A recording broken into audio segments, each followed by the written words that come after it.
और ये मुहिम हफ्ते में 3 दिन हम लोगों का चल रहा है,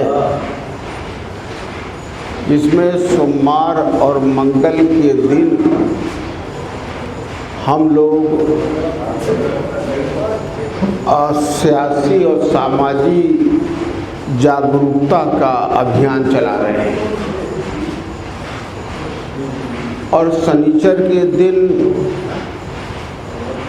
हम सभी पार्टी को मजबूत करने के लिए संगठन विस्तार का काम कर रहे हैं, संगठन बढ़ाने का, मजबूत करने का काम कर रहे हैं। अध्यक्ष जी बैठ जाओ, इधर आ जाओ।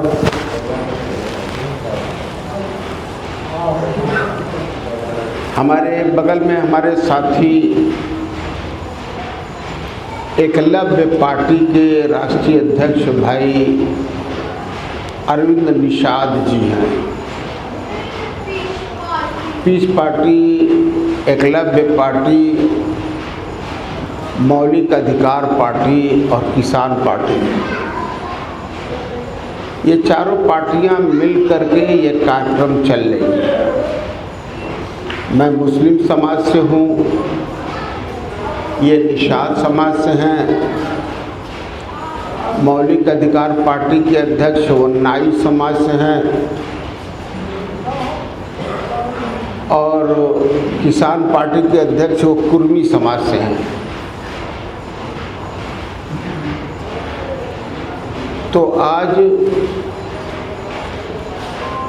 जो ख़ास तौर पर मुस्लिम समाज और निषाद समाज की जो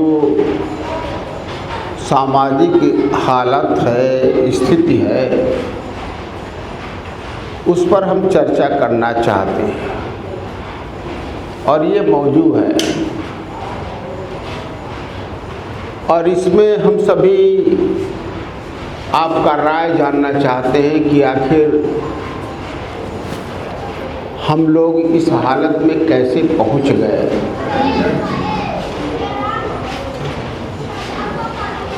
हर मुसलमान ये मानता है कि हमारा दीन, आज हजरत आगे आ जाइए,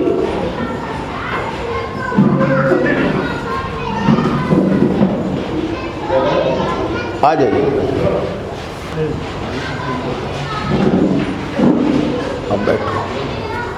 हर इंसान, हर मुसलमान ये मानता है कि उसका दीन सच्चा और पक्का है। क्यों भाई, कुछ गलत तो नहीं कर रहा है? उसमें कोई खराबी नहीं है, किसी को इस बात से एतराज़ तो नहीं है ना। कम्युनिस्ट लोगों को, जो कम्युनिस्ट ख्याल के मुसलमान होते हैं, उनको एतराज़ होता है इस पर, है नहीं? मगर आम मुसलमान 99% मुसलमान इसको मानता है कि हमारा दीन सच्चा पक्का है और मेरा एक ही रब है, वो मेरा रब अल्लाह है। और हमारा, जिसकी हम नबी की पैरवी करते हैं, वैसे नबी तो बहुत आए, रसूल बहुत आए, मगर जिनकी हम पैरवी करते हैं, जिनकी हम शरीयत मानते हैं, वो मोहम्मद सल्लल्लाहु अलैहि वसल्लम है ना? इसमें कोई दो राय तो नहीं है ना। अच्छा, क्या हम ये महसूस करते हैं कि अगर हम अल्लाह के रास्ते पे चल के हम दुनिया और आखिरत में दोनों में कामयाबी हासिल हो सकती है?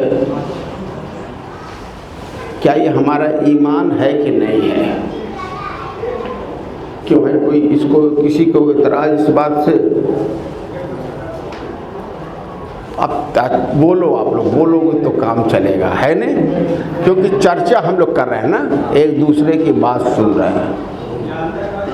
किसी को इसमें इतराज़ है कि अल्लाह के बताए हुए रास्ते और नबी के तरीके पे चल करके हम दुनिया और आखिरत दोनों में कामयाब हो सकते हैं, है नहीं? कोई कन्फ्यूजन इसमें तो नहीं है ना?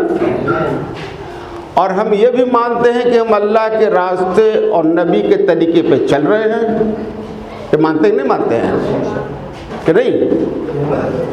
मगर मेरा दावा है कि मैं 100% नहीं चल रहे।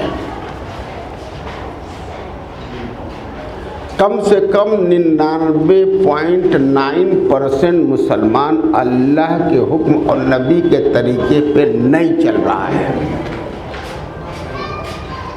अब आप साबित करो कि आप चल रहे हो और मैं साबित कर रहा हूँ आप नहीं चल रहे हो। क्यों भाई, कोई गलत तो नहीं कर रहा हूँ ना? साबित करो भाई, हर चीज़ की साबित करना पड़ेगा ना। तो आप साबित करो चल रहे हो आप।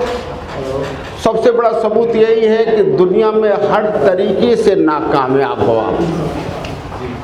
मुसलमान दुनिया में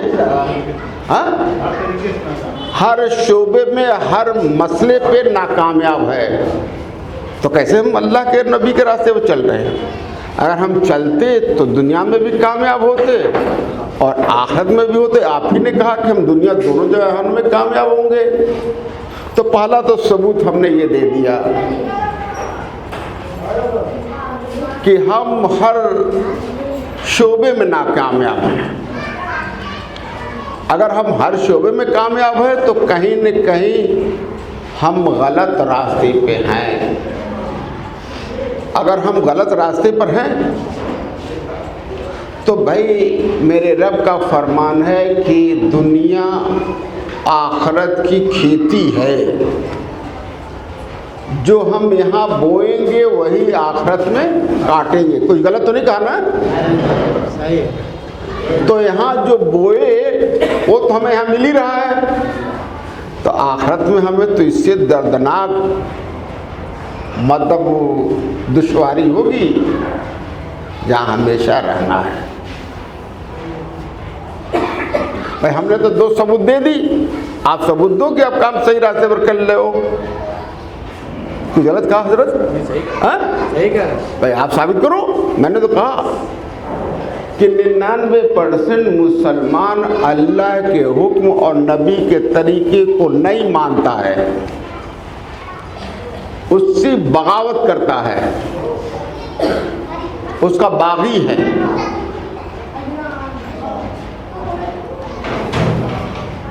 क्यों भाई, कौन साबित करेगा? कोई आलिम कितने हैं लोग भाई? कोई आलिम है नहीं इसमें बैठा हुआ? हाँ उधर, हाँ साबित करिए उधर। और जितने आलिम हो सब इकट्ठा मिल करके साबित करो। सब लोग मिल करके साबित करो। मैं तो आलिम नहीं, मैं तो एक जालिम हूँ, है नहीं? मैं तो डॉक्टर हूँ, मैं क्या जानूँ भाई। मगर बुनियाद मेरी भी मदरसे से है, 5वीं तक की हमने भी तरबियत ली है नहीं? तो इसलिए हाँ भाई, जितने आलिम हो साबित करें कि वो सही रास्ते पे हैं। हजरत अभी तक जितना मैंने बात कही कुछ गलत तो नहीं कही ना? हैं? बोलो भाई। हम लोग ये चर्चा कर रहे हैं, हम लोग चर्चा करते हैं कि हमें अपनी गलती, मैं कह रहा हूँ, मैं एक गरीब, मैं अपनी मिसाल दे रहा हूँ। मैं समझता हूँ कि इस कस्बे में ऐसा कोई बुनकर परिवार नहीं होगा, घर नहीं होगा जो मुझसे भी गरीब बढ़लगंज में रहा हो। शायद ही नहीं रहा होगा। कितना गरीब कि मैं 12वीं की क्लास तक कभी भरपेट त्योहार को छोड़कर मुझे खाना नहीं मिला था। मेरी बात समझ गए? मैं खुद अपने हाथ से हथकरघा चलाता था, मेरी माँ चलाती थी, फिर भी हम लोगों को खाना नहीं होता था। कभी ऐसा नहीं रहा कि दोनों वक्त खाने को भी मिला भी हो। हमें 12वीं तक हमारे पास पैसा नहीं था कि कोई किताब मैं खरीद सकूं। मेरे पास पैसा नहीं था किताब को, मैंने कभी किताब कोई नहीं खरीदी 12वीं क्लास तक। पैसा नहीं था। 4 आना फीस था, वो इकट्ठा करने के लिए मुझे दिन में मजदूरी करना पड़ता था, तब भी 4 आना महीने में इकट्ठा नहीं हो पाता था। मेरी बात समझो ना, है कि नहीं? मगर मेरा अज़्म था, तब अज़्म था कि मैं डॉक्टर बनूंगा, IAS बनूंगा। और जब मौका मिला तो मैं उसी लिहाज से मेहनत किया। आज मेरी उम्र जानते हो कितनी होगी? मेरी उम्र कौन बताएगा? अरे बोलो भाई, कोई बताएगा अंदाज से? 70 साल मेरी उम्र हो गई और 40 साल से मैं बड़हलगंज में प्रैक्टिस करता हूँ और 10 साल में डॉक्टरी कंप्लीट होती है, MBBS MS। और 70 साल में 40 साल में कोई ये नहीं कह सकता कि डॉक्टर रयूब आज बीमार है, आज काम नहीं करेगा, है नहीं?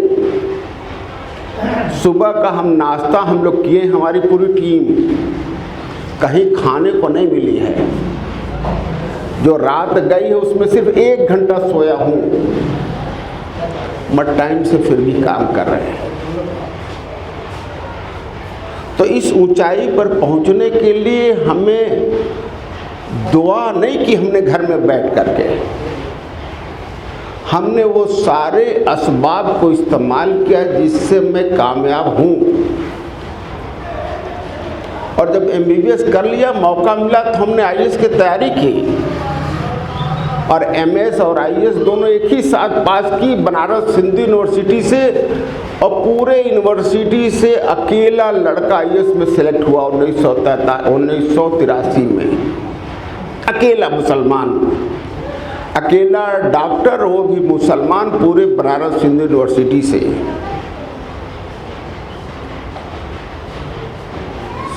तो मैं ये कह रहा हूँ, मुसलमानों का हम किरदार तो सुनते हैं कि हमारे सहाबा रात भर घोड़े पे सफ़र करते थे, उसी पे सोते थे और दिन में जंग लड़ते थे। हम बहुत खुश होते हैं, सवाब ले लेते हैं, है नहीं भाई? कुछ गलत तो नहीं कर रहा हूँ? किताब पढ़ करके नमाज के बाद, असर के बाद हम सुन करके सवाब ले लेते हैं, तिलावत करके कुरान पढ़ के हम सवाब ले लेते हैं। न वो कहानी सवाब के लिए है, न कलाम में पाक की तिलावत सवाब के लिए है।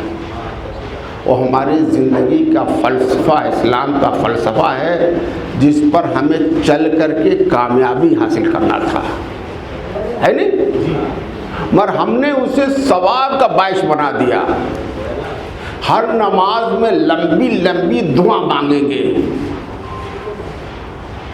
और निकलने के बाद इब्लीस के रास्ते पर चलेंगे, दुआ करेंगे सूरह फातिहा में कि नमाज में कि अल्लाह मुझे सीधे रास्ते पर चला जिस पर तेरा इनाम हुआ, है नहीं हुजूर? कुछ गलत तो नहीं कर रहा हूँ? उस रास्ते पर नहीं जिस पर तेरा गज़ब हुआ, लोग गुमराह हो गए और मस्जिद से निकल करके हम इब्लीस के रास्ते पर चल जाते हैं। किरदार कुछ और, नमाज कुछ और, दुआ कुछ और।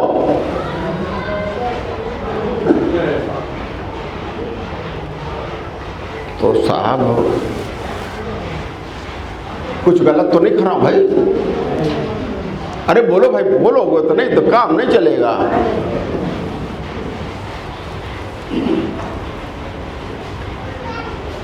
मान लो अगर हम ऐसे ही चलते रहे, आज़ादी मिले हमें करीब 67-68 साल, 78 साल हो गए, है नहीं? तो 78 साल में हम कहाँ से कहाँ पहुँच गए, है कि नहीं? आगे आने वाले 50 साल में हम मुसलमान रह भी जाएंगे, इसका शक है मुझे। क्या हमारी दुआएं, हमारी नमाज, हमारी इबादतें इसे बचा पाएंगी? मैं सबको मिसाल देता हूँ, अगर दुआओं, नमाज, इबादत इस सब में कुछ हैसियत होती, इस सब का कोई मतलब होता, तो हमारे नबी करीम सल्लल्लाहु अलैहि वसल्लम को मक्का जान बचा करके अपने वतन को रात के अंधेरे में छिपते हुए दूसरे वतन मदीने में हिजरत न करनी पड़ती। क्यों साहब, कुछ गलत नहीं कहा ना? मगर जब उन्होंने वो असबाब इस्तेमाल किया मदीने में, सियासत का असबाब, वहाँ हाकिम हुए और 13 साल की मेहनत में मक्का मुअज़्ज़मा में हमारे नबी को 3 साल शोबे तालीम में जेल में रहना पड़ा था और 100 लोग भी ईमान नहीं लाए। उन पर जुल्म हुआ, उनके साथियों पर जुल्म हुआ। मगर जब उन्होंने असबाब सियासत का इस्तेमाल किया, हुकूमत का इस्तेमाल किया, तब एक दिन में पूरे मक्का वालों को इस्लाम समझ में आ गया। आ गया नहीं आ गया?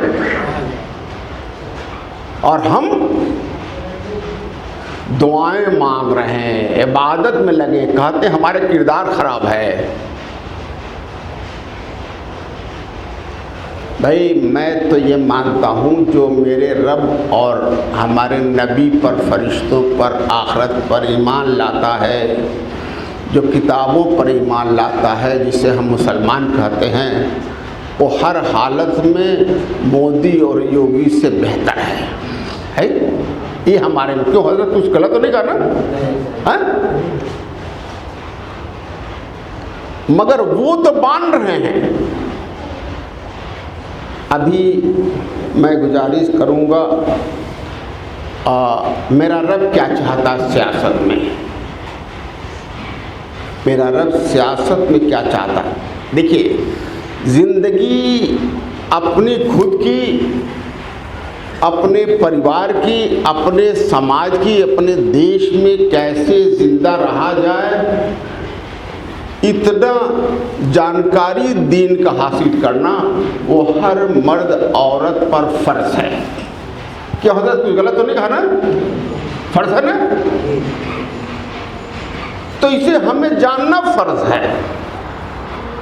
सियासत जो इंसान की ज़ाती ज़िंदगी, सामाजिक ज़िंदगी, पारिवारिक ज़िंदगी, सबको सब पर फैसला करता है।